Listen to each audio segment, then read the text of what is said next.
Todd and Shelley had always been drawn to adventure. They had explored caves, climbed mountains, and ventured into abandoned buildings, but nothing intrigued them more than the rumors surrounding a mysterious mansion on the outskirts of town. The house was old, its once grand facade now crumbling, with windows crooked, as if they were watching the world outside. It was said that at night, flickers of light could be seen through the broken windows, despite the fact that the house had been abandoned for decades. And some whispered that anyone who entered after sunset would never return. For Todd, the house was a challenge, a calling he couldn't resist. For Shelley, it was a test of courage. She had always been the more cautious one, but the idea of venturing into the unknown, where the stories of the house were shrouded in mystery, was too tempting to pass up. They couldn't resist. A night in the house, the clock struck midnight when they arrived at the mansion. The air was thick with dampness, and the wind howled through the twisted branches of the dead trees that lined the overgrown yard. The house stood like a shadow, dark and looming, its silhouette almost as if it were alive.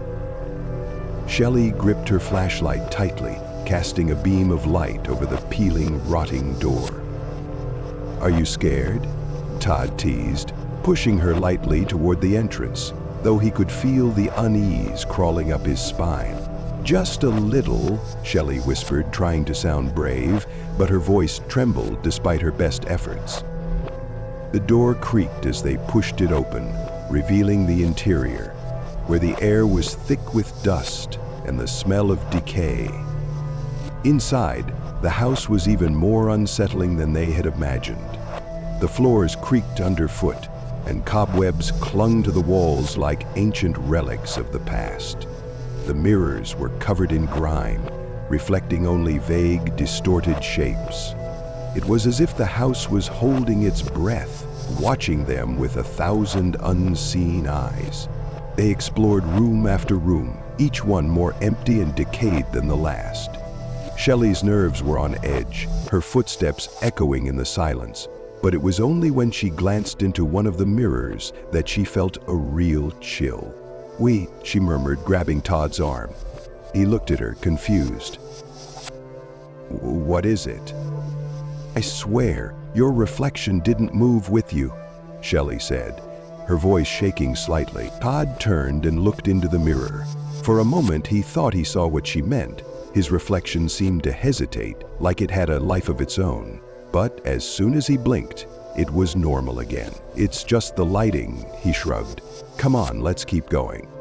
They continued to explore, ascending to the second floor. The house seemed to be shifting around them, its creaks and groans echoing like distant whispers. Shelley's flashlight flickered nervously, casting erratic shadows on the walls. Suddenly, a low sound reached their ears, a soft, almost imperceptible whispering. "Do you hear that?" Shelley asked, stopping in her tracks. Todd paused, his heart skipping a beat. "It's probably just the wind," he replied, though the uncertainty in his voice made it clear he wasn't entirely convinced. They moved deeper into the house, and as they reached the second floor, they came across a room that made Shelley's breath catch in her throat. It was a children's room, or what had once been one. The walls were peeling, the faded wallpaper barely hanging on, and the floor was scattered with old toys. But there was something about the arrangement of the toys that made Shelley uneasy.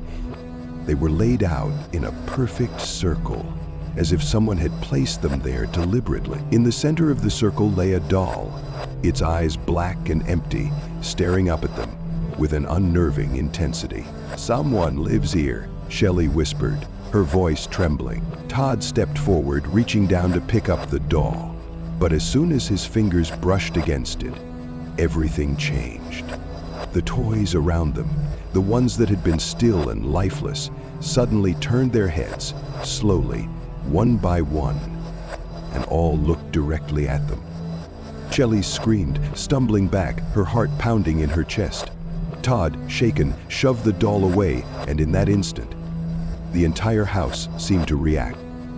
The floor beneath them groaned, and the air grew heavy, almost suffocating. The walls seemed to close in on them, and the house shifted like it was alive. The mirrors on the walls no longer reflected them, but showed strange, shadowy figures with distorted, inhuman faces. The temperature dropped, and Shelley's breath misted in the air. "We have to get out of here," Shelley shouted, panic rising in her voice. They turned to run back to the front door, but to their horror, the entrance was no longer where they remembered it. The house was changing, twisting its halls and corridors as though it were playing a sick game with them. The hallway stretched out in impossible directions, and the staircase they had just climbed had vanished entirely. In every mirror, they saw their reflections, but something was wrong. The reflections didn't mimic their movements. Instead, they moved on their own, slowly turning their heads toward them, grinning in ways that were entirely unnatural. The whispers grew louder, as if the house itself was speaking to them in a language they couldn't understand. "Look at the mirror," Todd gasped, his voice low and fearful. Shelley turned and her stomach twisted in horror. There, in the reflection, was Todd, but it wasn't him.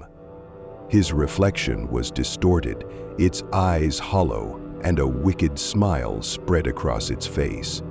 Then, in a chilling moment, his reflection raised a hand, mimicking his own movement, but then the reflection stepped forward, out of the mirror. Todd and Shelley ran, their footsteps pounding against the creaking floors, their hearts racing in terror.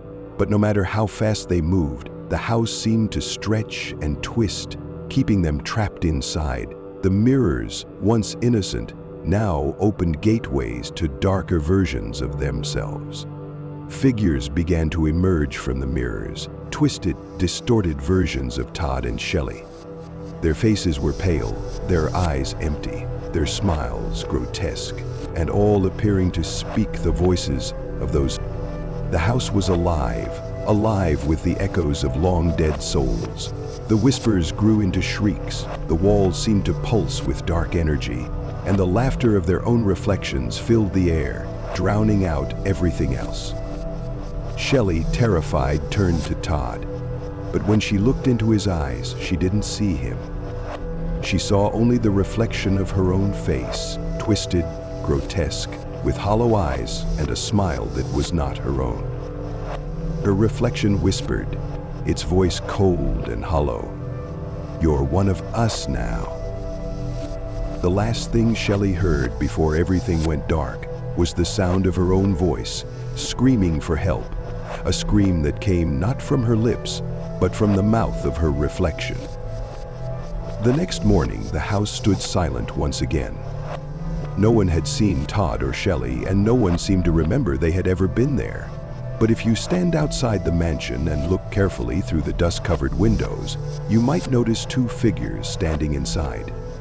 They don't move, but their eyes follow you as you pass by, watching, waiting, ever present. If you enjoyed the video, don't forget to like and subscribe to the channel so you don't miss out on future content.